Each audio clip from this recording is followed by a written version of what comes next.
Now, Apple is not happy. They are getting a taste of their own medicine by OpenAI, and I feel as if they would fight their teeth for it.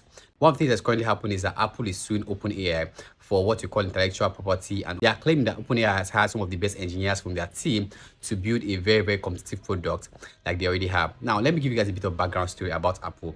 One of the things that Apple are known for, they're not known for being the first individuals to do a particular thing, but they're just known to enter the market and actually do it so well that it becomes the best, right? Arguably the best, easily the best in their products. You can take the iPhone, for instance. You can take the headphones, for instance. You can even take the pods. There are quite a number of things that I've created that you can easily tell that they were not the first that started it, but it came to the market. They made it really so good and then dominated that particular space. Doing that, they make sure that anyone that's come to use their platform pays for it. Now, there have been several reports that, for instance, Google actually pays Apple a particular amount to be their default browser. Right? It's not by chance. There are quite a number of people who have also alleged the fact that Apple will intentionally make sure that they actually log your app off, or they make sure that your app doesn't reach a good number of audience, mainly because they've already created a competitive product and I want to make sure that more of their users use their own product rather than using yours. Now, this is giving you guys a background story on how Apple have been operating over the years.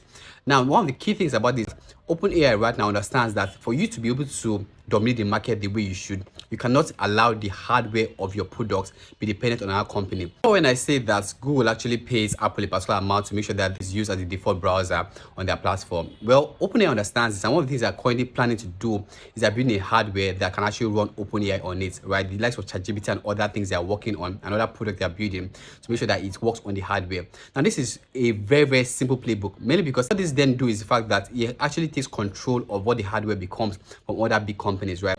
But Zuckerberg, I think, learned this a bit late. That's why I started building things like the VAR glasses, and also right now the smart glasses that they're currently producing, right? Once you're able to create a particular hardware, you can actually control the products that come in and charge them for it. Right now, Apple understands that OpenAI, if they actually succeed in creating a hardware, they would actually be a major competition. But that's not the bigger story. The bigger story is a good number of these particular engineers that are working on the hardware for OpenAI were former employees of Apple. What OpenAI did was they went ahead to hire an engineer that's been working for Apple for over 30 years, and they bought a startup. And they didn't just stop there. They went ahead to hire another one that was employed there, and these are all hardware engineers. It's clear that they already have plans of creating a hardware product, and they want to make sure that they compete in it. But one of the things that Apple is suing straight for, they are suing for the fact that these particular engineers already have intellectual property from Apple, having worked at Apple for such a long time. Any product that they create would most likely be very, very competitive.